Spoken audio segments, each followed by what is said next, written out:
de las subastas. Y en los contratos de las subastas, por ejemplo, si el generador que está en la subasta tiene energía, pero no le toman su energía por causas ajenas a él, de todas maneras se le tiene que pagar. Entonces, parecería absurdo que se le diga a este generador, ¿sabes qué? No vas a generar, te voy a pagar y voy a poner a generar a mi planta térmica convencional, que es muy ineficiente. No tendría ningún sentido. Entonces, uno tiene que entender que no va a poder ser al pie de la letra esta locura que se planteaba en la exposición de motivos. Algo parecido sucede con los productores independientes de energía. En los productores independientes de energía ya también hay contratos de largo plazo. Y en estos contratos de largo plazo, Comisión Federal de Electricidad ya está pagando por una capacidad que ahí está disponible. Entonces, la verdad es que también el no utilizarlos o el desperdiciarlos, pues le cuesta a Comisión Federal de Electricidad. Entonces, por lo mismo, nosotros hicimos dos ejercicios. Y déjenme les explico con estas gráficas que voy a poner adelante qué es, en qué consiste o cuáles van a ser los efectos de esto. Entonces, les decía yo, aquí teníamos un cambio de despacho, entonces vamos a mover lo que son las plantas térmicas convencionales de CFE adelante en la lista. Entonces, originalmente teníamos esto. Esto es lo que les había mostrado hace rato. Aquí es un despacho económico sensato en donde las plantas están ordenados en función de su costo variable. Cuando hacemos el cambio, fíjense lo que pasa. Movemos hacia adelante plantas que en principio no habrían sido despachadas. Fíjense, anteriormente estas plantas no eran despachadas. Con el cambio, ahora son despachadas. Es lo que se conoce en el argot del sector eléctrico como generadores con despacho obligado. O sea, las obligas a despachar a pesar de que no tengan mérito económico. Y entonces, ¿cuál es el efecto que se produce en el mercado? Pues ocurre que hay primero una disminución en el precio marginal del mercado. Originalmente, lo que ustedes ven en la línea punteada aquí, era el precio que ocurría antes. Esto parecería que es bueno, pero no necesariamente es bueno. Es bueno para algunos tomadores de energía, pero el problema es que hay un impacto grandísimo para todos los que son los clientes de CFE. ¿Cuál es ese impacto? Bueno, pues ese impacto está en esta figura ilustrado por el área amarilla. Es el sobrecosto que tiene la generación obligada. Ustedes ven que, o sea, el precio marginal en el mercado no cubre esos costos. Y es que es no tiene ningún sentido porque son plantas más ineficientes. Y cuando digo que son plantas más ineficientes, lo que quiero decir es lo siguiente. Vamos a poner un ejemplo de un ciclo combinado y de una planta térmica convencional. Un ciclo combinado, dependiendo de lo nuevo que sea, pero anda en eficiencias, digamos que alrededor de los 50-60%, las más nuevas cerca al 60%, las viejas alrededor del 50%. Las plantas térmicas convencionales andan alrededor del 30%. Entonces, para efectos prácticos, podríamos decir que una planta térmica convencional que utiliza combustóleo, para producir el mismo kilowatt hora o para producir el mismo megawatt hora, requiere el doble de energía. Entonces, aunque tú utilizaras el mismo combustible, aunque no se quisiera utilizar combustóleo, que el propósito de esta ley es utilizar más combustóleo, pero aunque tú lo hicieras con puro gas, de todas maneras vas a estar gastando más, porque requieres el doble de gas natural o el doble de combustible para producir la misma cantidad de energía. Simple y sencillamente porque la tecnología es más ineficiente, la de las plantas. Entonces, esto genera un sobrecosto que se va a tener que pagar por parte de los usuarios del suministro básico. Aquí en este ejemplo, la otra cosa que sucede es que como el suministro básico, y aquí estamos utilizando el ejemplo en el que no es tan irracional la manera en la que se satisface el suministro básico. Aquí estoy suponiendo en este ejemplo ilustrativo que, por ejemplo, si utilizan las plantas que tienen en los contratos de subastas de largo plazo para no pagar doble. Entonces, bueno, eso de alguna manera digamos que disminuye o evita que metan más plantas que aumentarían todavía el sobrecosto. Pero lo que sucede es que los clientes que no están dentro del suministro básico van a tener acceso a un precio marginal mucho más bajo. Entonces, esto es una locura. Esto estoy seguro que quienes diseñaron este esquema, pues ni siquiera lo vieron porque, insisto, es imposible que alguien que conozca del sector haya diseñado esto.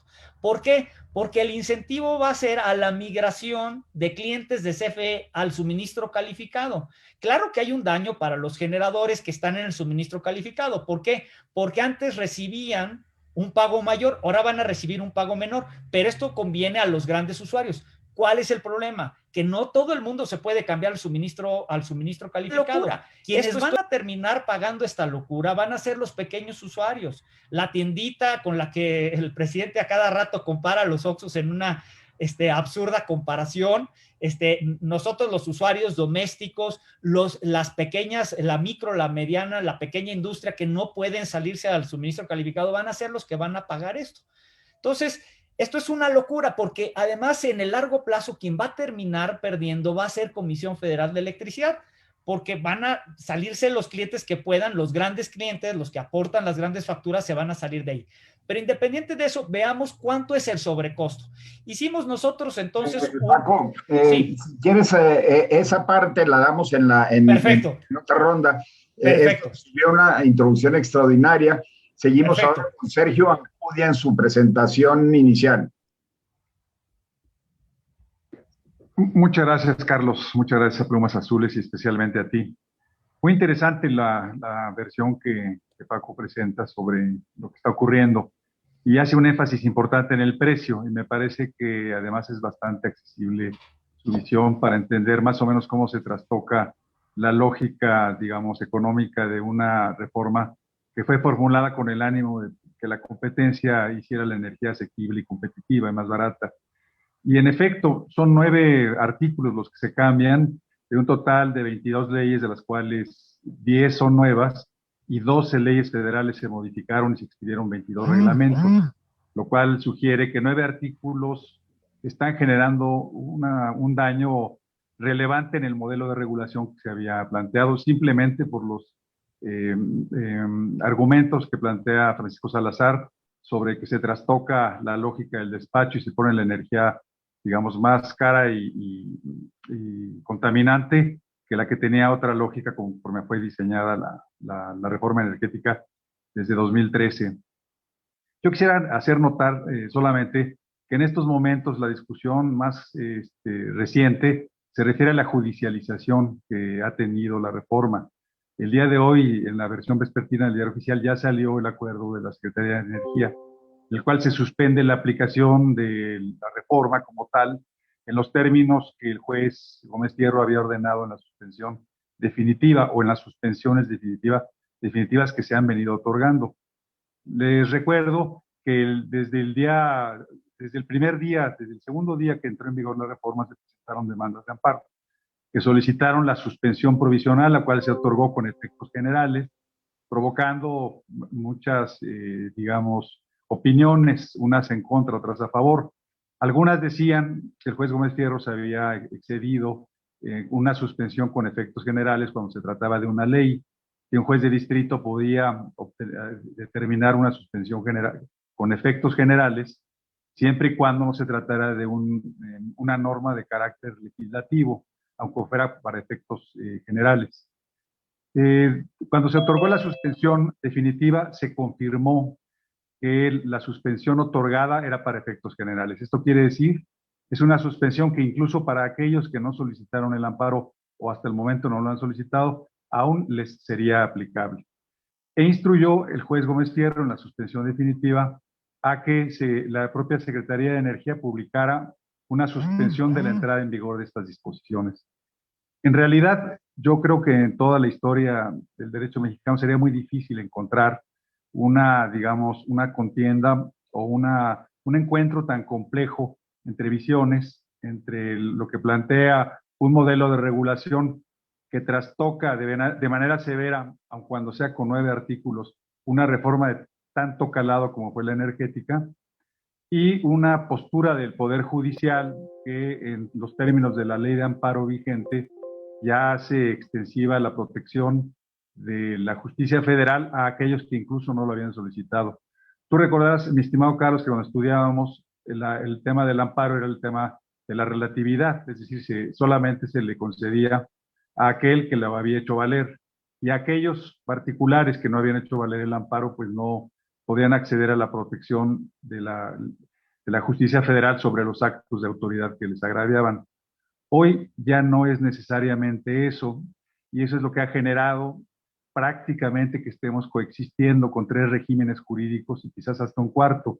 Digamos, el que señala Francisco Salazar de 1992 a 2013 de los productores independientes de energía, que es donde me parece que el presidente de la República está incómodo, considera que hay un aspecto de costos o de precios que se están trasladando o de externalidades que no se están asumiendo. Habría que revisarlo y eso tendría que ser objeto de una plática quizás más minuciosa. Los que serían propiamente aquellos permisionarios que obtuvieron este estatuto con la reforma energética y todos aquellos que ahora resultarían, digamos, afectados o no con esta reforma a la ley de industria eléctrica. Concluiría diciendo que todavía el Tribunal Colegiado de Circuito tendría que resolver en las quejas relacionadas con la suspensión definitiva si esta es procedente o no. El argumento central, insisto, ha sido que el juez de distrito no puede ordenar la suspensión con efectos generales tratándose de leyes. Vamos a ver qué dicen los tribunales colegiados de circuito. Es posible que la Corte atraiga esto y se pronuncie sobre el particular, con la gran problemática de que el juez Gómez Fierro utilizó solamente argumentos de precedentes de la Corte, pero no son jurisprudencia. La Corte, si atrae, podría cambiar el criterio y regresar al criterio de relatividad del que hemos comentado. Gracias, Sergio. Compañera Marisa Ortiz, adelante, por favor. Bueno, después de esta excelente introducción técnica y ahora jurídica, me toca darle un poquito el sesgo ambiental. O sea, efectivamente, ¿qué es lo que está sucediendo con esta contrarreforma? Con esta contrarreforma yo sí creo que es importante poner el contexto. La razón fundamental de la contrarreforma evidentemente no está considerando los aspectos ambientales.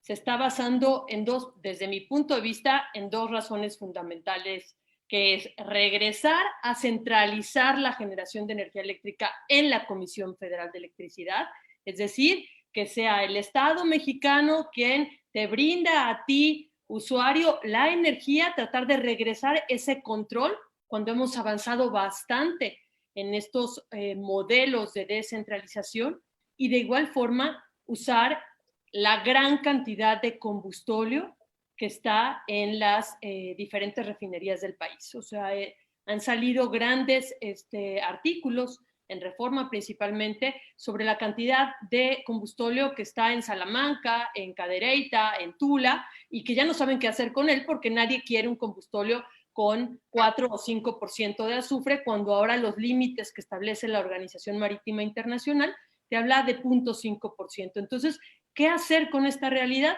Pues entonces empezar a dar estos bandazos que ya se mencionaron hace un momento y bueno, pues no se están tomando en cuenta muchos aspectos. En primer lugar, no se está tomando en cuenta que a nivel mundial la apuesta en generar este Acuerdo de París firmado por 195 países habla de reducir emisiones y la primera forma para reducir emisiones es a través de compromisos nacionales. Estos compromisos nacionales en primer lugar van dirigidos a reducir emisiones en el tema energético. Es decir, hacer esta transición energética hacia las propias energías renovables, apostarle a este tipo de tecnologías, porque realmente es la única forma de reducir las propias emisiones y mitigar los efectos del cambio climático. De igual forma, lo que está sucediendo en este sentido es que tampoco se está tomando en cuenta lo que el artículo 25 constitucional establece. ¿A qué me refiero? Cuando nosotros, recordarás, Carlos, estuvimos en la legislatura analizando en la reforma energética, analizamos 3 artículos de la Constitución principalmente, el 27, el 28, y fue el Partido Acción Nacional que insistimos que se incluyera el 25. ¿Y por qué el 25? Porque el 25 define cómo debe de ser el desarrollo nacional. Y ahí le incluimos claramente que ahora el desarrollo nacional debe de ser sustentable, con bajas emisiones de gases de efecto invernadero y protegiendo nuestros recursos naturales. Ahí lo establecimos. Y pusimos también que había que, en un transitorio, incluir que se legislara en temas de energías renovables, retomando un poco lo que ya había sido el intento de reforma del 2008, donde estaba la LACE y la LAERTE.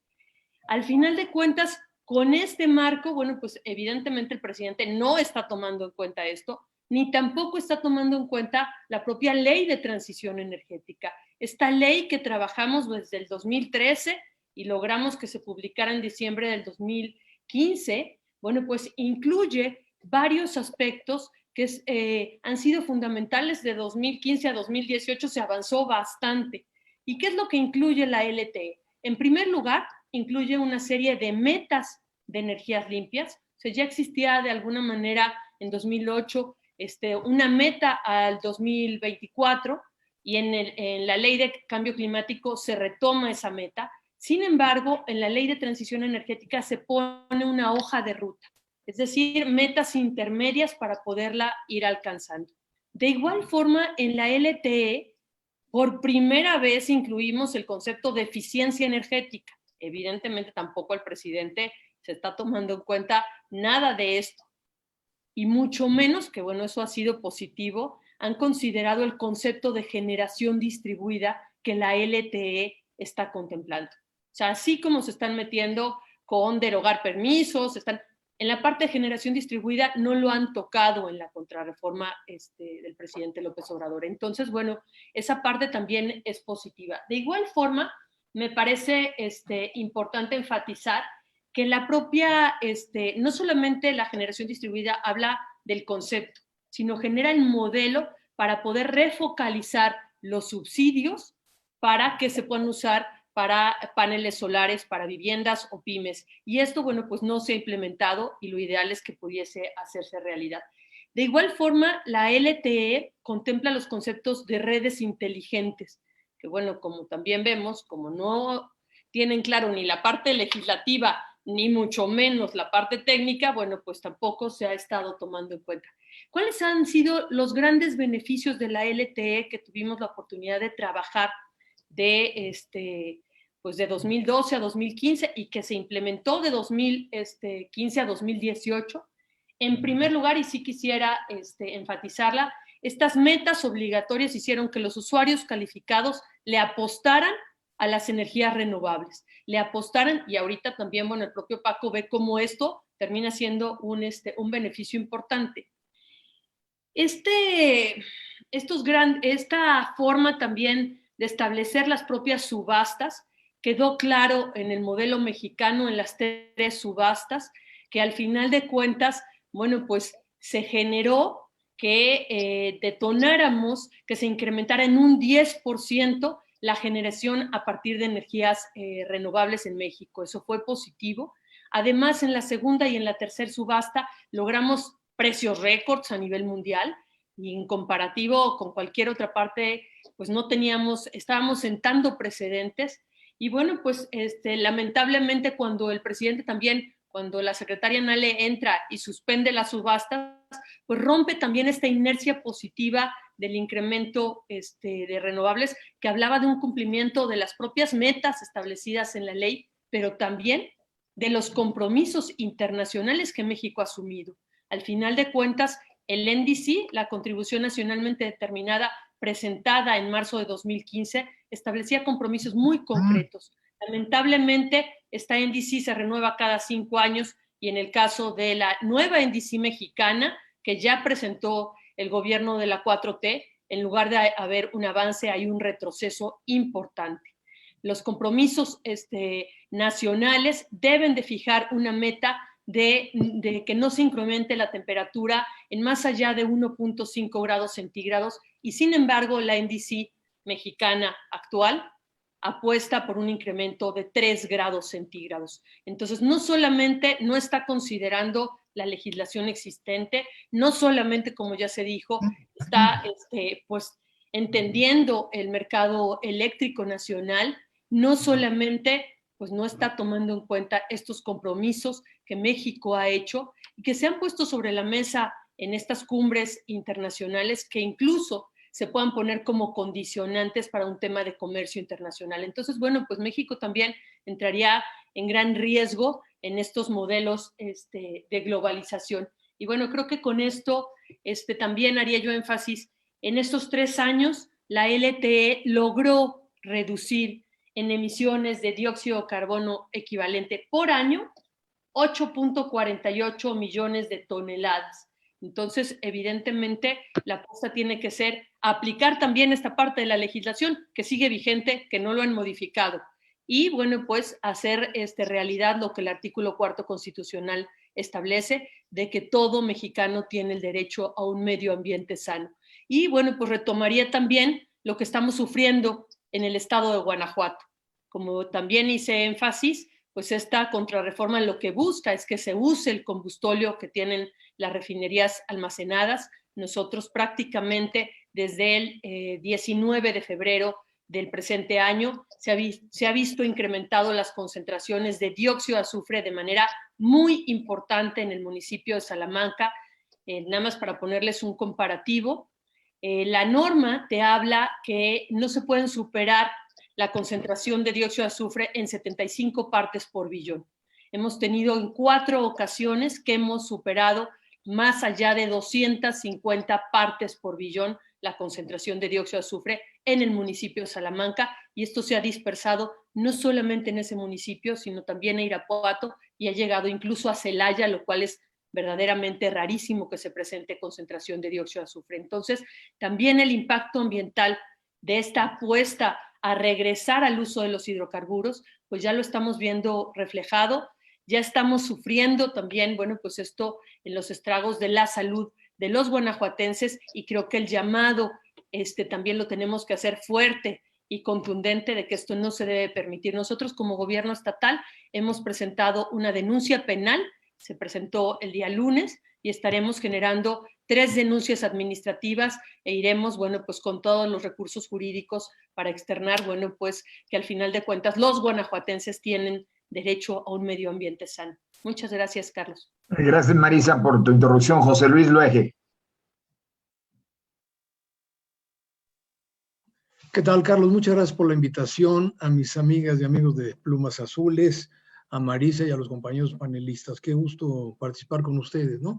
Digo, pues una coincidencia total con lo expresado aquí por Paco, Sergio y Marisa. Me tocó participar en el Parlamento Abierto que convocó la Comisión de Energía de la Cámara de Diputados, y traté el mismo tema que ya mencionó muy bien, que ya se mencionó muy bien por parte de Marisa, que el objetivo real de esta absurda, como bien le llama Paco, e inconstitucional reforma a la ley de la industria eléctrica, pues es simplemente quemar combustóleo, ¿no? Y esto lo hemos venido analizando varios desde el momento en que la CENER promueve este acuerdo, que es exactamente con los mismos postulados de la reforma o de la contrarreforma que ahora discutimos, a la famosa política para la continuidad, confiabilidad, etcétera, y eficiencia del sistema eléctrico nacional, ¿no?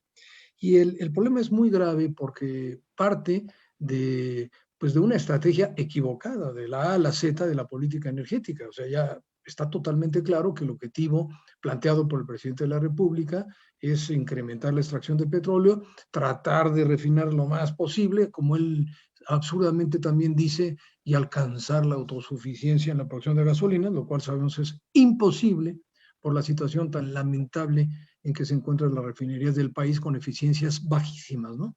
Y el problema está ahí radica el problema, que ya lo mencionó con mucha claridad Marisa, ¿no?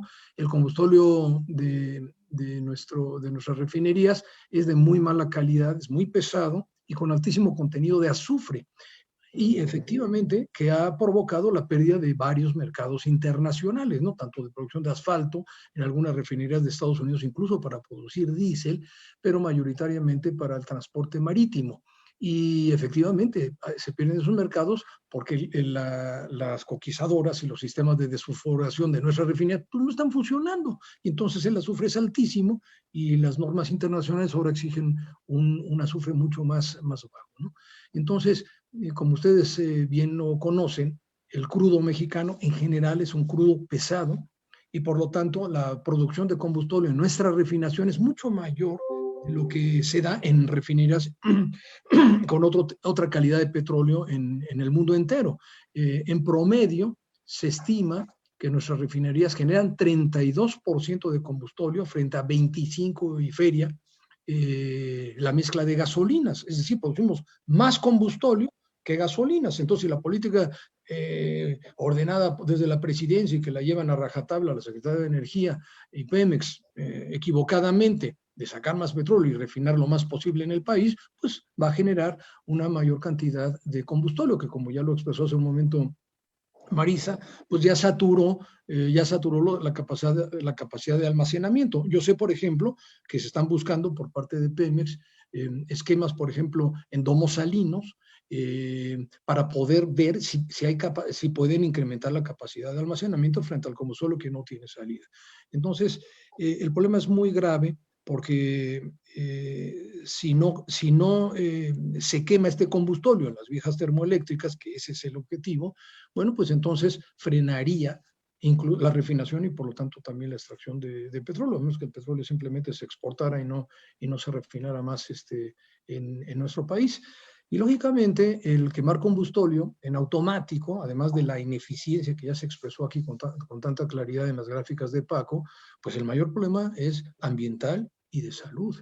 Y a mí me parece que el tema jurídico, Sergio, lo debemos de enfocar mucho en amparos frente a los daños a la salud, porque viola tanto la NOM 086 de medio ambiente como la NOM 022 de salud. Y aquí el problema sí es muy grave, porque si forzamos también a la medida de externalidades, como dicen los de CFE absurdamente, pues midamos las externalidades simplemente en costos ambientales y costos de salud, ¿no? El asunto es muy serio, gravísimo, y yo creo que tenemos que enfocar muy bien tanto la parte de amparos, el famoso juicio pro forma, para dar un esquema de amparo para que muchas comunidades y muchas personas que van a ser afectadas en materia de salud puedan ampararse.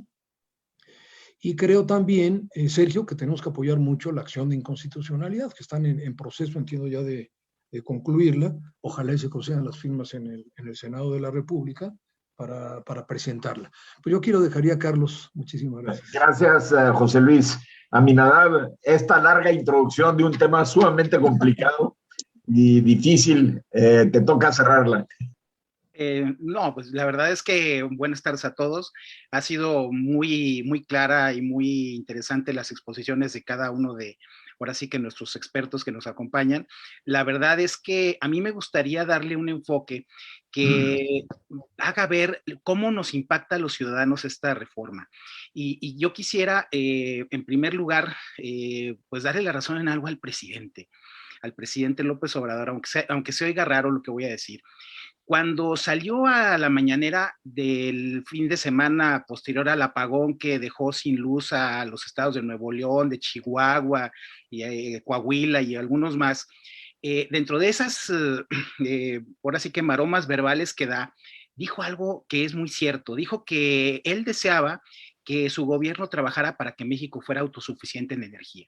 Y curiosamente, la tendencia a nivel mundial es a eso. O sea, México sí puede alcanzar la autosuficiencia energética. México sí puede lograr una disminución de la dependencia que tiene del gas de Texas y de todo lo que se está actualmente buscando para sustituir el petróleo. El propio presidente el año pasado, en octubre, declaró que a México le quedaban solamente 9 años de reservas probadas de petróleo. Entonces, bueno, cuando inaugure su refinería de Dos Bocas, muy posiblemente sea petróleo importado el que se tenga que refinar ahí si es que se abre, ¿no? El problema es que el presidente está peleado con la solución, que son las energías limpias.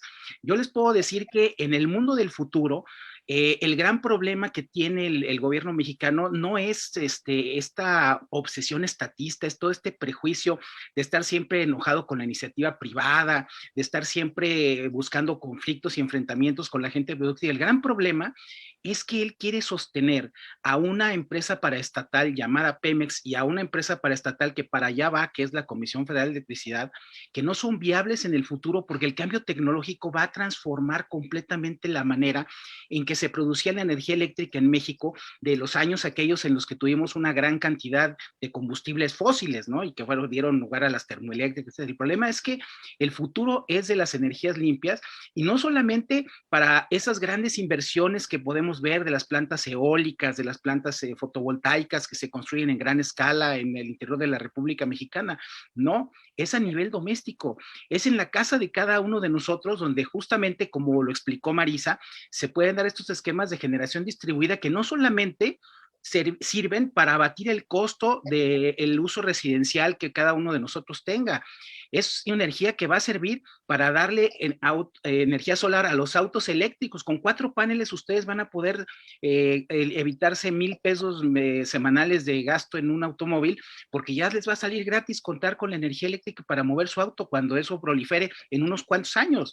Además, pueden eliminar el uso de gas natural, de gas licuado, todo eso a través de una generación propia. Y además, algo que Marisa no dijo que no tocó la reforma, el tema de la generación distribuida. Sin embargo, el gobierno, sin necesidad de tocar la ley, desde que empezó este sexenio, en la administración de Manuel Bartlett, empezó a no aceptar los contratos en donde una persona que tenga un excedente de producción energética a nivel doméstico, llámese en su casa, en su parcela, en su terreno rústico, donde sea, y que podía obtener un ingreso.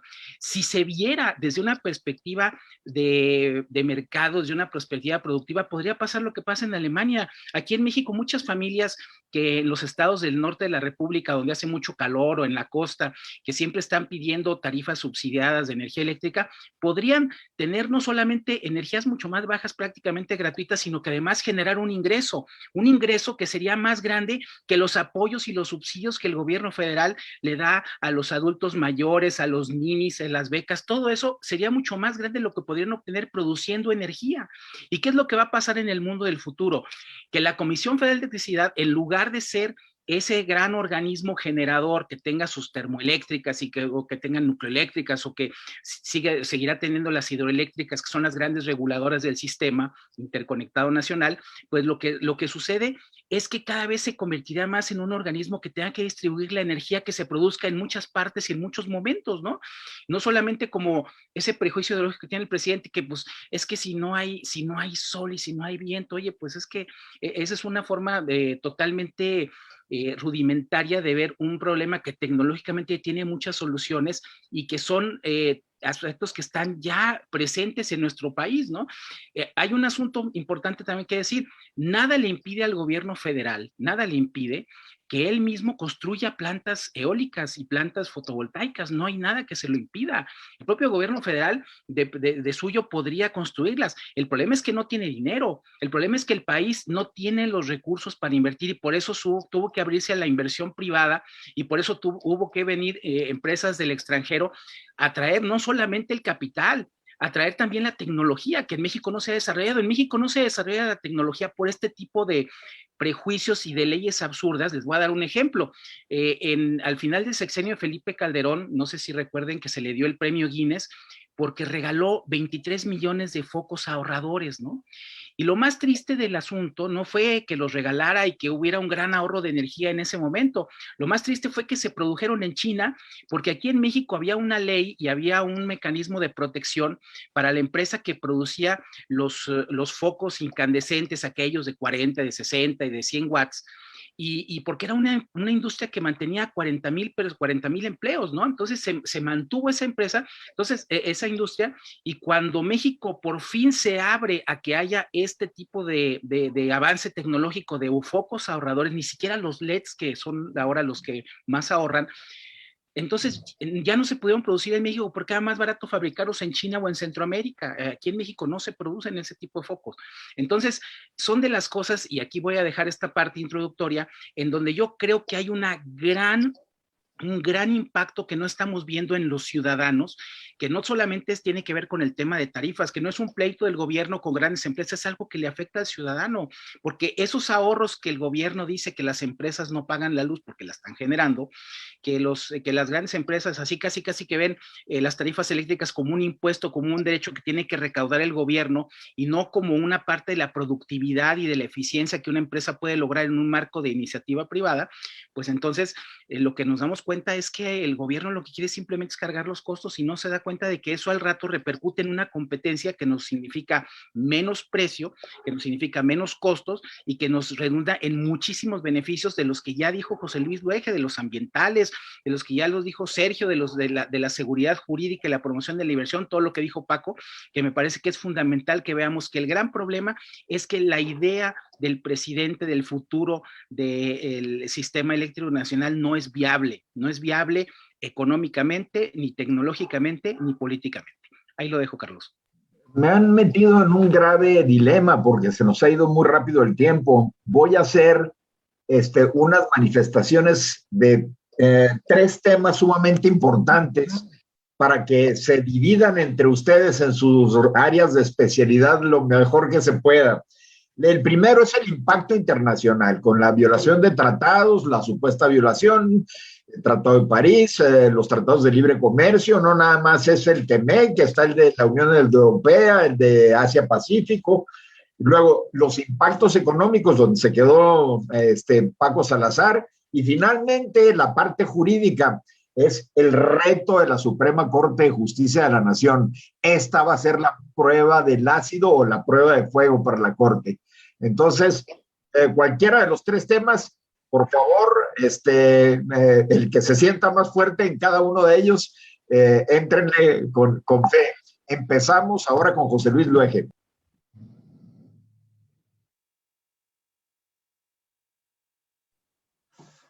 Bueno, aquí yo creo que el reto mayor en este momento es el tema jurídico, que podrá tratar mejor que yo, Sergio, y muchos de ustedes, ¿no? Simplemente decirles, en mi caso, a través de un despacho de un buen constitucionalista, apoyaremos al grupo parlamentario del PAN en el Senado para hacer la revisión de la acción de inconstitucionalidad.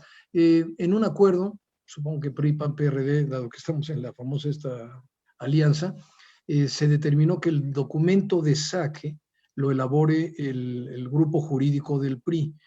Me preocupan los tiempos porque a la fecha no han entregado este documento.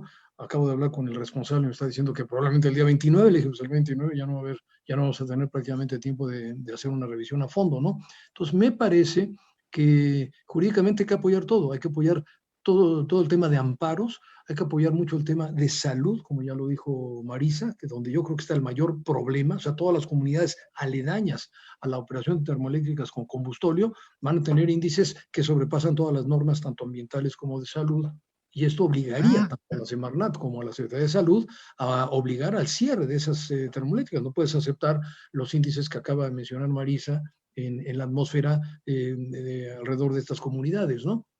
Y meternos muy, muy a fondo en la argumentación jurídica, pero también pública, es decir, para generar un ambiente positivo frente al reto, como bien dicen, muy difícil de lograr los 8 votos de 11 en la acción de inconstitucionalidad. Yo creo que el tema jurídico ahorita es donde debemos de apoyar al 100%, porque es lo que vale la pena. Sergio Ampudia. Si me dejas entonces seguir con la idea de José Luis, Carlos. Yo creo que la parte de energía en el TEMEC se constriñó a una redacción muy pequeña y se refiere a hidrocarburos. Se ha mencionado regularmente por el señor presidente la idea de que el capítulo 8 del TEMEC permite a México tomar decisiones que incluso le permitirían modificar su régimen jurídico. La verdad es que se refiere solamente a los hidrocarburos del subsuelo, son propiedad de la nación. Yo creo que en el caso de la electricidad no queda contemplada ninguna posibilidad de esa naturaleza. En la suspensión, el juez Gómez Fierro analizó puntualmente que se trataba de una violación a la Constitución, porque el rango, digamos, de modificación que está proponiendo el presidente debe llegar a la Constitución si él cree que esa debe ser la vía. La ley es insuficiente, la Constitución es muy clara sobre muchas prescripciones en los 3 artículos que Marisa mencionó que se modificaron, particularmente el de régimen de economía mixta con respeto absoluto a la inversión privada. Entonces yo creo que va a haber un riesgo severo de arbitrajes de inversión que tienen que agotar un procedimiento interno. Todavía es muy pronto, pero en todo caso los amparos que se están presentando pueden servir como un modo para cumplir previamente con los requisitos para recurrir a las vías internacionales. Y recuerdo también que el juez Gómez Fierro mencionó el famoso acuerdo de Escazú, que seguramente el doctor Ortiz mencionará mejor que yo, pero aquí también opera el principio preventivo de los principios de Río. Es decir, habría que demostrar en el juicio de amparo que en efecto se está usando combustóleo. Es público y notorio que existe esa posibilidad, pero en el campo del recurso que se interponga en el amparo, habrá que acreditar con periciales que en efecto se está usando el combustóleo y que está produciendo ese nivel de contaminación. Pero yo creo que el principio precautorio que siempre ha regido la parte de medio ambiente debe de operar aquí de acuerdo con el acuerdo de Escazú, donde México forma parte, sobre el tema de acceso a la justicia ambiental. Hay un componente fuertísimo, como bien han señalado José Luis y Marisa, sobre la parte ambiental, creo que es el más poderoso. Y desde luego tenemos que pensar que el Acuerdo de París es de cumplimiento de mucho interés de nuestro socio comercial. El presidente Biden ha advertido reiteradamente que va a exigir a sus socios comerciales un desempeño de descarbonización o reducción de la huella de carbono y tiene recursos para, digamos, provocarlo sin llegar a necesariamente a aplicación de medidas no arancelarias. Por ejemplo, los aranceles verdes. La misma Comunidad Europea ha estado considerando la posibilidad para aplicarle a México a sus exportaciones, y hablo de automotriz y otras, que podrían caer en una serie de sanciones, por llamarle así, financieras, que son los aranceles verdes, muy relacionados con el comercio y con el medio ambiente. Yo creo que sí es muy necesario reflexionar con detenimiento cómo pueden llegar, digamos, cuáles pueden ser los alcances de esta medida que parece tan pequeña y también parece ya detenida, suspendida. Creo que no, y creo que sí hay que estar muy atento a las implicaciones que en la parte ambiental sugeriría o supondría que esto siguiera adelante. Gracias, Sergio. Marisa. Bueno, puntualizar un poco lo que Sergio acaba de comentar. Efectivamente, el Acuerdo de París establece no como una condición, no como una obligación, pero sí como una recomendación, el que al final de cuentas se cumplan estos compromisos de reducción de emisiones, de descarbonización, para poder participar en un comercio internacional, en un modelo de globalización. Sí se establece que también los países tienen que incrementar su ambición cada vez que presentan estos compromisos. Y bueno, pues ya México ahorita está demostrando que no lo está cumpliendo. Y además, incluso con la NDC de 2015, con esta reforma tampoco estaríamos alcanzando esos compromisos. O sea, no sé si me estoy explicando. No cumpliríamos ni el compromiso anterior, y el que nos estamos planteando ahora es menos ambicioso. Entonces nos podrían observar ambas cosas.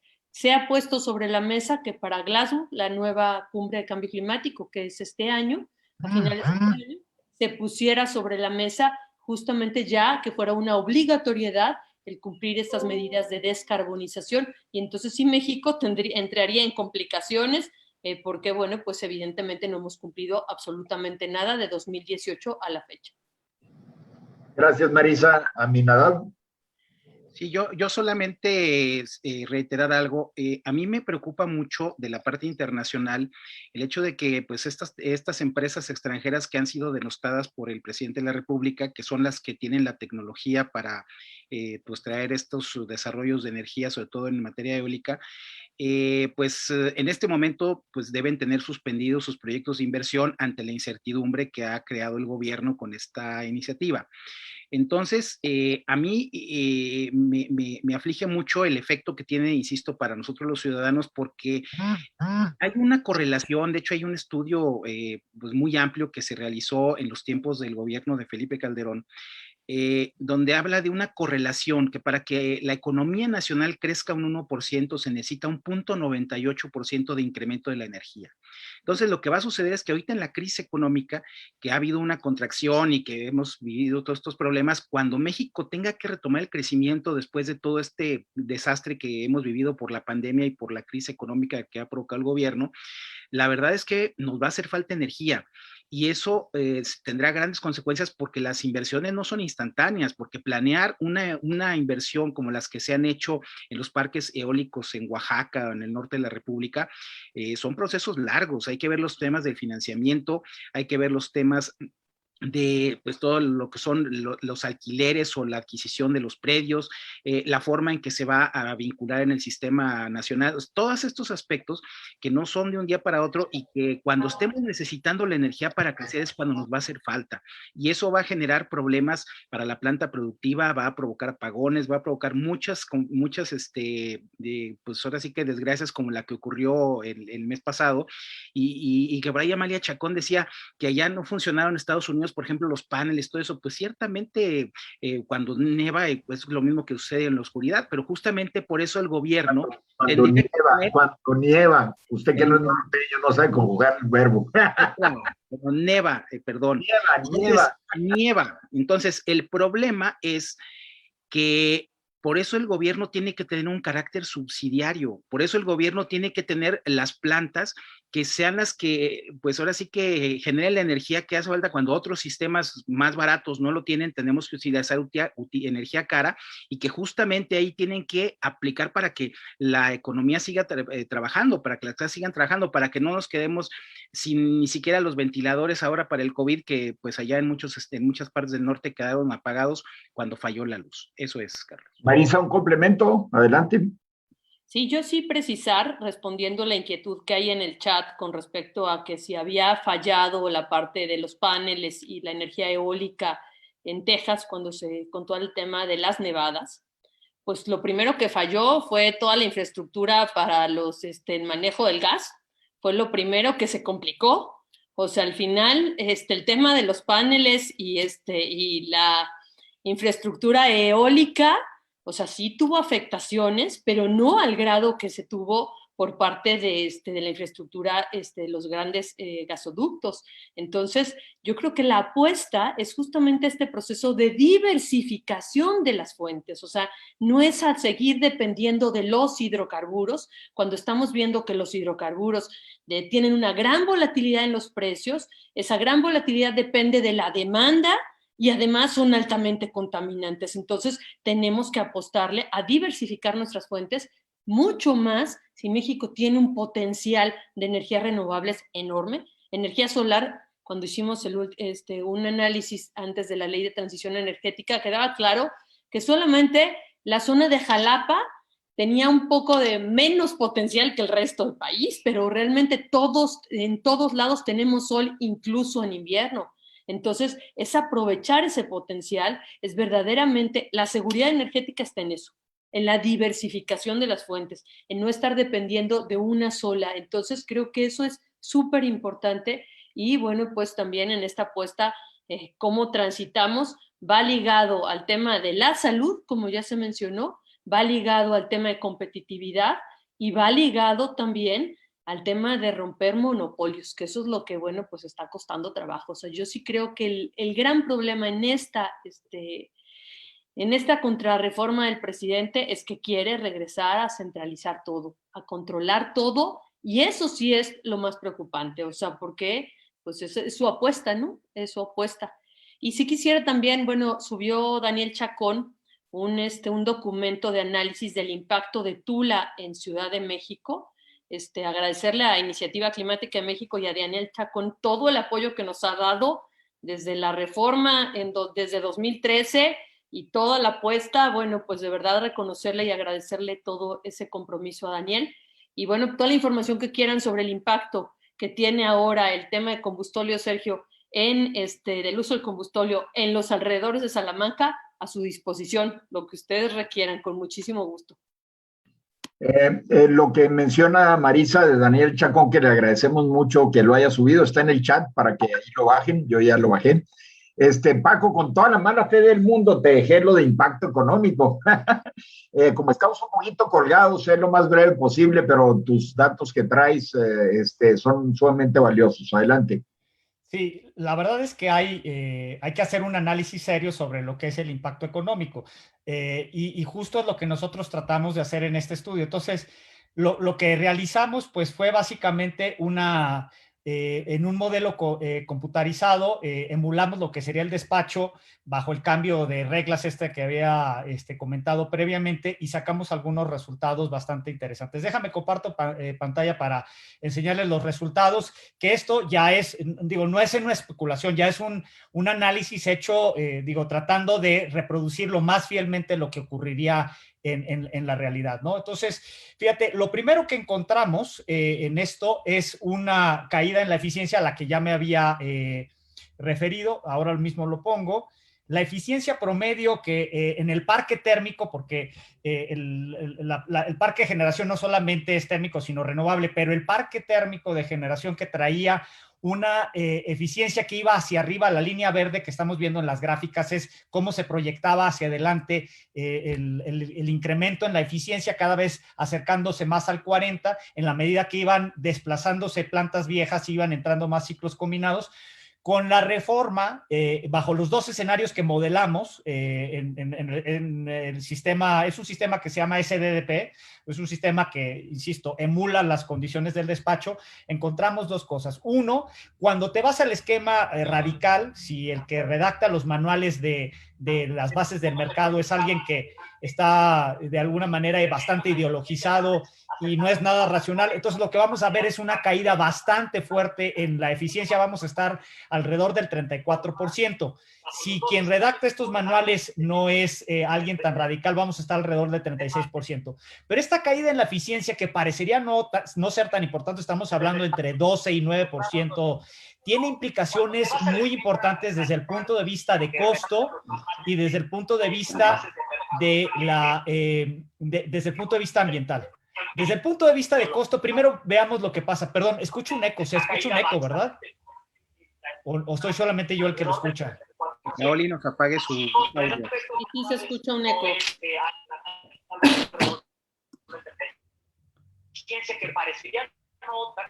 Es que Pauli tiene su audio. Creo que Carlos lo puede apagar. Iván, apaga tu micrófono, por favor. Ya, perfecto. Bueno, entonces, creo que no se fue. Creo que, Carlos, creo que tú lo puedes silenciar. Ya. No. Bueno, seguiré, espero que se alcance a entender. Bueno, lo que estamos viendo aquí es cómo cambia el consumo de combustibles.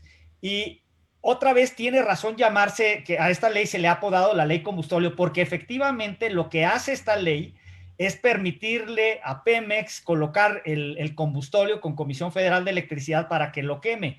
Y aquí lo ven ustedes en estas gráficas. En los dos escenarios, en la línea azul clara, el área azul clara, es el incremento en el consumo de combustible. Ustedes pueden ver que en los dos escenarios hay un incremento muy importante. La tendencia antes de la reforma era que el combustible fósil que aumentara fuera el gas natural y que cada vez consumiéramos menos combustóleo. Lo que estamos viendo aquí es que va a haber un incremento muy importante en combustóleo y una disminución en el gas natural, que a pesar de ser fósil, digamos que es el más limpio de los combustibles, ¿no? Ahora, fíjense lo que pasa en términos del tipo de tecnología que se utiliza. También vemos que las termoeléctricas convencionales en el año 2020-2021 cada vez se usaban menos. Ahora, si esto se implementara en el 2022, volveríamos al pasado y tendríamos un incremento muy importante de las termoeléctricas en detrimento, otra vez, de lo que serían los ciclos combinados, que además de que utilizan gas, son mucho más eficientes y por lo tanto tienen menos emisiones. Vean ustedes, hace ratito nos compartía Marisa que con la LTE se pudo reducir alrededor de 8 millones de toneladas de CO2 equivalente. Esta locura, esta reforma, simple y sencillamente, en el menor de los escenarios, implica aumentos de emisiones anuales de 30 millones de toneladas de CO2. 30 millones. Y en el escenario alto son 40 millones de toneladas. Es un incremento absurdo y la verdad dañino. Lo que, si de por sí todavía no teníamos controlado el incremento en las emisiones del sector eléctrico, con esto vamos a estar muy por arriba. Son incrementos de alrededor de 32 y 44%, dependiendo del escenario en el que estamos hablando. Y vámonos a ver el incremento en los costos, porque además esto tiene incremento en costos. Entonces, el cambiar el despacho en el escenario grave, tiene un incremento de alrededor de 16%. Estamos hablando en términos de dinero de alrededor de 3,000 millones de dólares anuales. 3,000 millones de dólares anuales, a un tipo de cambio de 20 son 60,000 millones de pesos anuales. Aún en el escenario bajo, estamos hablando de 2,000, 40,000 millones de pesos, 40,000 millones de pesos que se podrían utilizar en otras necesidades que tiene el país y que sin embargo se van a estar utilizando para pagar combustible mucho más caro, para pagarle plantas ineficientes a Comisión Federal de Electricidad. Entonces, a mí me parece que realmente esto es un absurdo y estos son solamente los costos directos. Los costos indirectos que va a haber de esto van a ser todo lo que se va a reflejar en la cadena productiva por estos incrementos en los precios de la energía, porque esto o lo asumen los consumidores a través de tarifas más altas. El presidente dijo que no quería que subieran las tarifas, pero seguramente se refiere solamente a la de los hogares. Entonces, quienes van a terminar pagando por esto van a ser los pequeños comercios, todas las empresas, y aunque no lo pagaran ellos, aunque se quisiera subsidiar estos 2,000 o 3,000 millones de dólares, que de dónde vamos a sacar ese dinero es una locura, aunque se quisiera subsidiar, lo vamos a pagar como contribuyentes. Es un costo absurdo, pero esos son los costos directos. Entonces, los costos indirectos además van a ser todo esto, el impacto que va a tener, además toda la parte de litigios de la que ya hablaron antes mis colegas. Vamos a tener litigios. Estos no van a ser inmediatos, pero los vamos a ver, los arbitrajes que vamos a ver, los reclamos que va a haber al gobierno, además la cancelación de inversiones. El único que va a querer invertir bajo estas nuevas condiciones y no lo va a poder hacer porque no tiene recursos es Comisión Federal de Electricidad. Entonces vamos a ver que esta ley tiene un impacto económico brutal. Es una locura por donde se le quiera ver. La verdad, yo vuelvo a insistir, quien hizo esto no tenía ni idea de lo que es el sector eléctrico.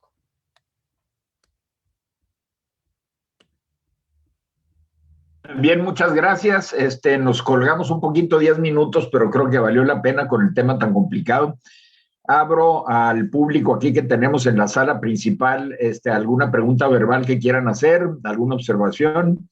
Tenemos a Daniel Chacón, si quiere hacer alguna observación de algo que haya faltado. Él es un súper experto que nos ayudó mucho en el grupo parlamentario en la ley de transición energética. Sí, con mucho gusto, Carlos. Saludos a todos. Veo aquí muchos amigos. Bueno, un poquito de propaganda. Hicimos este estudio sobre Tula, lo tenemos recién terminado. Por ahí detectamos concentraciones fuera de norma alrededor de la planta y obviamente una dirección del viento desfavorable hacia la Ciudad de México. Empleamos el modelo más reciente que se utiliza para estos fines. Es un modelo reglamentario de la Agencia Ambiental Americana y vamos a modelar pues varias refinerías para ver el futuro y en ese sentido, por ejemplo, estaríamos modelando y qué bueno que tenemos ahí datos de las redes, la planta de Salamanca, la planta de Tuxpan, la de Manzanillo, otras 3 o 4 para ver los efectos sobre el territorio y la violación de las normas de salud. Y efectivamente, como lo han dicho todos los panelistas, esta situación es totalmente desfavorable. También un poquito, y nos gustaría coordinarnos contigo, Paco Salazar, para hacer un estudio o comparar nuestros estudios. Estamos más o menos haciendo lo mismo y la definición de escenarios de lo que se puede esperar con el nuevo despacho y también empatar más o menos la logística del movimiento de combustóleo y los datos que tenemos del incremento en la producción en las refinerías con esta intención de utilizarlo en las plantas térmicas, ¿no? Sustituyendo al gas, efectivamente, como lo mostró Paco. Entonces, yo creo que aquí hay bastante que hacer. Creo que al gobierno le está yendo muy mal con toda esta información que se está generando. Por cierto, el Centro de Información del CIE, el sistema eléctrico que tiene, la información del sistema eléctrico que tiene CENER, está caído desde hace 2 semanas, algo que se ve así como que de mucha casualidad, de que ya no quieren que saquemos datos de ahí. Bueno, afortunadamente tenemos otras fuentes, como dice el clásico, tenemos otros datos. Entonces sí, se ve que no se pensó en todas las consecuencias, que fue idea de alguien muy cercano, con muy poco conocimiento, y muy sesgado hacia la parte ideológica política, ¿no? Pero bueno, esperamos que el Poder Judicial no se raje y que podamos tener esto. Y bueno, ojalá que hubiera algo de ayuda de parte de Estados Unidos. Eso es lo que podría decir. Gracias por compartirlo, Daniel. Víctor Casillas tiene una pregunta. Muchísimas gracias, muy buenas noches a todas y a todos. Muchas felicidades y gracias a todos los panelistas por tan puntual exposición. Creo que han quedado claras muchísimas, pues ahora sí que muchísimas aristas de algo tan trascendente y de tan alto impacto estratégico como es la energía en México. Y pues en ese tenor yo quisiera preguntar, y lo escribí ahorita en el chat, tiene mucho que ver con el tema de qué estamos haciendo en el flanco mediático. Mucho se está haciendo en el flanco jurídico, pues en otros flancos, digamos, donde podemos tomar acciones, pero en el flanco mediático, y sobre todo ahorita en esta coyuntura, citaba la pregunta que hice en el chat un estudio de una agencia de marketing digital del Reino Unido que tiene mucho prestigio y es muy poderosa a nivel internacional. Acaba de lanzar ahorita sus tendencias más recientes y habla de una de las tendencias más impactantes en redes sociales.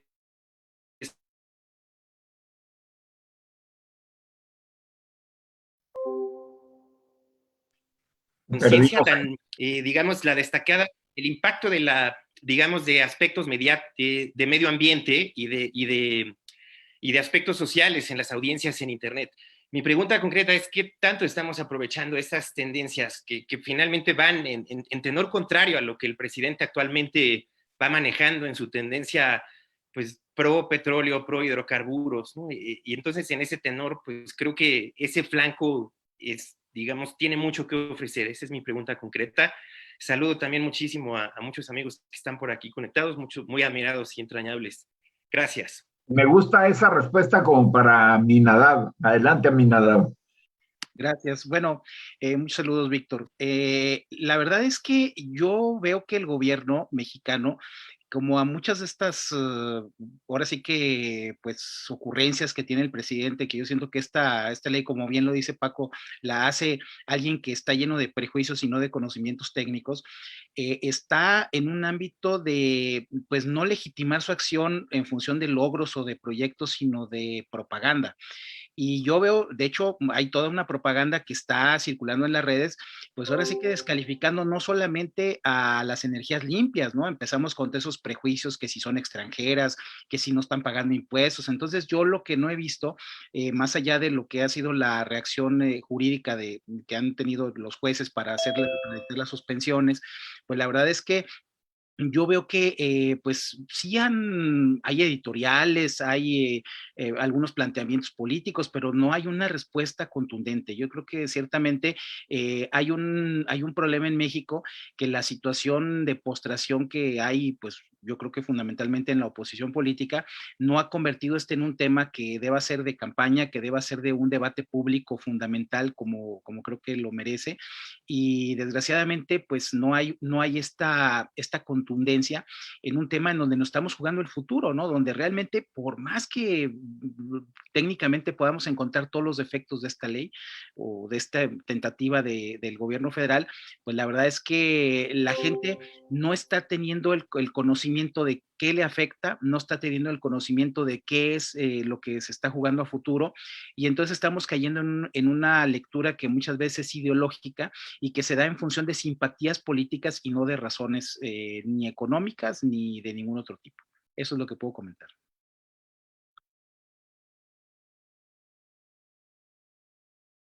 Muchas gracias, Aminadab.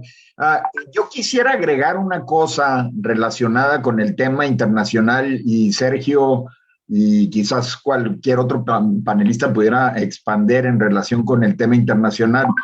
Los tratados de libre comercio siempre le han dado la soberanía al país firmante. El problema es que si ejerciendo su soberanía el país parte de algún tratado de libre comercio está violando alguna de las disposiciones del tratado estipuladas en el tratado, violándolo en ejercicio de su soberanía, tiene consecuencias. conforme al tratado, ¿verdad? Entonces, quisiera que Sergio nos pudiera expandir ahí el tema en ese aspecto, por favor, Sergio. Sí, sin duda, Carlos. Lo cierto es que el régimen internacional está inmediatamente por debajo de la Constitución, como nuestro sistema en el 133 lo dice y tú lo sabes bien, salvo en el caso de los derechos humanos, donde los tratados internacionales están al mismo rango de la Constitución, de acuerdo con la reforma de 2011. Entonces, por lo menos en el tema de los derechos humanos, vamos a tener muchos problemas para poder salir avantes con una justificación sobre esta medida. Por lo que se refiere a la parte económica, también desde que se firman, y como bien lo afirmas tú, pues hay un impedimento que la propia Constitución como régimen interno pueda modificarlos. El Estado ha asumido ya un compromiso de respetar la inversión y la competencia y no pueden modificarlos sin responsabilidades.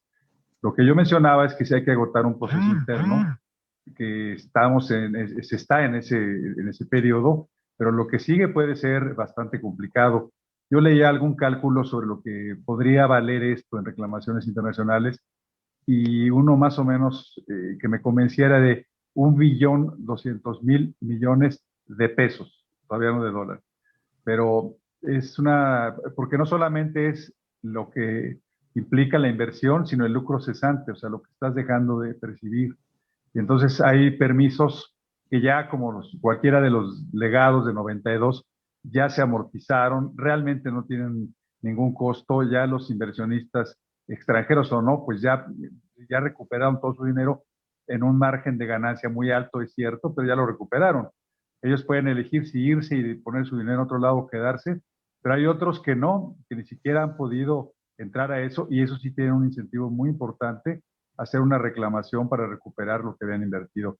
Y ya ha pasado, además hay 30 acuerdos de promoción y protección recíproca de inversiones con 32 países, entonces el tema internacional se ve color de hormiga. Gracias, Sergio.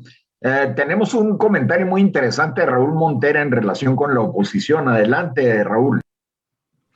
Gracias. Buenas tardes a todos los panelistas. Me da mucho gusto saludarlos y felicitarlos. Hay un tema... Hay un tema que evidentemente preocupa y que no, en lo particular, no he visto en activo. Me refiero yo a por qué la oposición, y en este caso sí ya vamos a hablar concretamente, va por México, PRI, PAN, PRD, no se ha manifestado públicamente, no ha participado dando su posicionamiento sobre el tema. Eso por un lado, que creo que es importante porque ya los diputados federales entran en campaña dentro de una semana. Entonces creo que es un tema muy interesante que creo que tiene que ponerse en la agenda.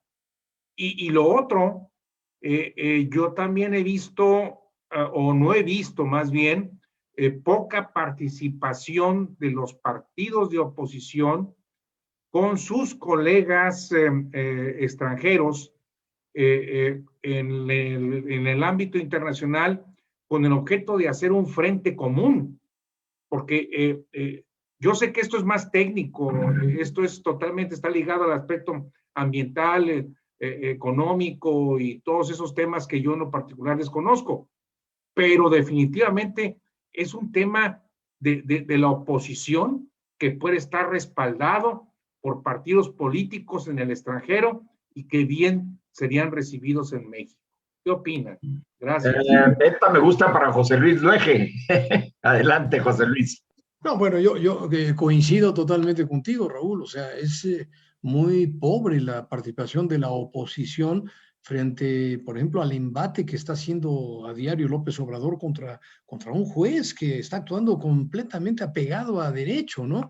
Y es inconcebible, digo, muchos hemos publicado artículos y en redes sociales y todo, pero tienes razón. Yo creo que aquí tenemos una responsabilidad, los que estamos en esta mesa, precisamente el grupo de editorialistas del Partido Acción Nacional, para de manera muy coordinada, desde luego alguien tiene que coger esta coordinación, hacer un mapeo muy bien hecho para que desde la Cámara de Senadores, Cámara de Diputados, desde los gobiernos estatales y como bien dice Daniel, buscar también presión internacional. Tiene que subir mucho la presión, como en una olla express tendríamos que estar ahorita frente, primero a lo absurdo y violatoria de la Constitución, y luego frente a las barbarismos del presidente, de decir, bueno, y si es inconstitucional, pues cambio la Constitución.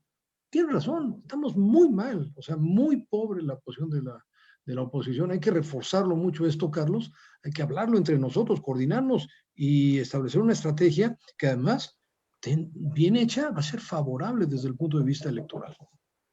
Gracias, José Luis. Viene a colación el último comentario que acabas de hacer tú con una de las preguntas que se han hecho por parte de nuestro público. Don Eduardo lo ha hecho. Perdón que no diga su apellido, pero nomás vienen unas iniciales. Pero lo ha reiterado. En el cambio constitucional, cuya amenaza está presentada por parte del presidente de la República, ¿qué posibilidades hay de que lo pudiera lograr? ¿Qué le pasaría a esta minada? Bueno, la verdad es que, a ver, lamentablemente la forma en que está operando el Congreso mexicano, la mayoría de Morena, no está desde luego en una lógica democrática y de división de poderes, sino que está finalmente siendo una agencia de oficialidad de partes de las consignas del presidente. Entonces, lo que veo es que cuando hay este tipo de actos de lo que deciden los jueces, todo eso, lo único que se logra en el caso de la mayoría, es que se radicaliza, ¿no? Entonces se cierran filas y están de alguna forma, pues buscando pues ahora sí que complacer la visión presidencial que no tenga, a pesar de que no tenga lógica económica, jurídica y lo que ustedes quieran. Entonces, yo más bien, el tema es que esto debería de ser, como lo acaba de mencionar Luege, una causa que pues hable de lo que tiene que ser la racionalidad económica, la racionalidad técnica, lo que tendría que ser la defensa del Estado de Derecho, del orden jurídico, de la garantía de la inversión, de tantos valores que están en juego, con esta visión que sostiene el presidente, que está inspirada en una realidad que ya pasó, en algo que no es viable, como yo mencionaba. Entonces, ahí es donde habría que cerrar filas para que se pueda construir ahora sí que un frente que no solamente defiende en este caso lo que es las energías limpias o toda esta industria que ha venido creciendo y que está invirtiendo y que está generando empleos, sino es incluso para defender valores mucho más trascendentes como la libertad, como la dignidad, como la división de poderes o como la democracia misma, que es lo que realmente está amenazado con esta pues, actitud del presidente de la República. Gracias, Aminadab. Don Eduardo nos sigue comentando una cosa interesante que está en el público. Él es venezolano y está pues enfocado en revisar similitudes de lo que está pasando en México y lo que ha pasado en Venezuela. Y una cosa común que ve es un intento de desmantelamiento pues de la estructura económica del país, de la estructura productiva, etcétera. Y luego concluye diciendo, mi recomendación es ejercer acciones en bloques y coordinadamente a fin de parar estas políticas que de continuar llevarán al país al caos. Paco Salazar, échate esa, por favor, ese trompo al uña. No, pues yo lo digo Paco Salazar porque Paco es asesor de los organismos empresariales más importantes del país. No, yo coincido. Aquí el tema es que además la locura en esto es que el gobierno claramente tiene una política asistencialista, pero esa política asistencialista depende de un presupuesto que a su vez depende de la dinámica económica. El problema es que estamos matando el dinamismo económico, estamos matando a la industria, estamos matando la competitividad del sector productivo. ¿Quién va a pagar impuestos? ¿De dónde van a salir? Entonces, la verdad es que nos vamos a meter en un ciclo cada vez más peligroso, con una diferencia. Cuando Venezuela empezó con toda esta dinámica, Venezuela estaba gozando del auge de los petroprecios y de todavía una maquinaria de PDVSA que más o menos funcionaba relativamente. Aquí estamos además en una circunstancia todavía peor, porque Pemex es una empresa que ya no tiene futuro, es una empresa quebradísima, es una empresa que ya no tiene rentabilidad. Y entonces, no solamente no tenemos los recursos que tenía en su momento, porque ahora ya no los tiene Venezuela, sino que además ya estamos en un nivel de situación financiera de petróleos mexicanos que la verdad se pone muy complicada la cosa, muy, muy complicada. ¿Algún comentario final para despedirnos de alguna de los panelistas que quiera tomar la palabra? Si me permites, Carlos. Adelante, Sergio, por favor. Pues yo felicito a todos los panelistas, me parece que hacen un esfuerzo muy importante para mostrar una visión y un punto de vista muy serio, que afecta desde luego el interés nacional. No es nada más una reforma, va mucho más de por medio. Creo que es importante seguir con detenimiento todos los espacios que se vayan generando para seguir expresando una visión que, si coincide o no con la del régimen, es otra cosa, pero creo que representa un punto de vista muy válido. Los felicito. Yo le pasaría la palabra al final a nuestro coordinador de Plumas Azules, del Consejo de Plumas Azules, don Salvador Reding, que nos dé la despedida y que nos anuncie nuestras aviesas intenciones en el grupo de Plumas Azules para los siguientes paneles. Sí, bueno, primero que nada sí quiero hacer una acotación. Se habló del aspecto mediático, lo tenemos prácticamente olvidado. Decimos que es anticonstitucional y no le damos información a la gente. Decimos que hace daño y no le vamos a dar. Y información la tenemos, por la que presentó Marisa. Bueno, habíamos planeado este ciclo de foros semejante al del año pasado, lo terminamos ahora, pero tenemos la intención que vimos esta mañana en nuestra Junta de Plumas Azules de hacer una nueva serie después de Semana Santa. Yo les agradezco mucho a nombre de mis compañeros también y a nombre del público que se ha beneficiado de sus aportaciones, el dar su tiempo y su esfuerzo para este foro y los demás también que ha habido.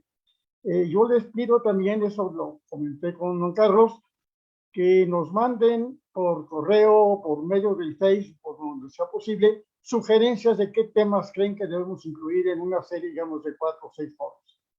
Muchas gracias. Un abrazo para cada uno, perdón.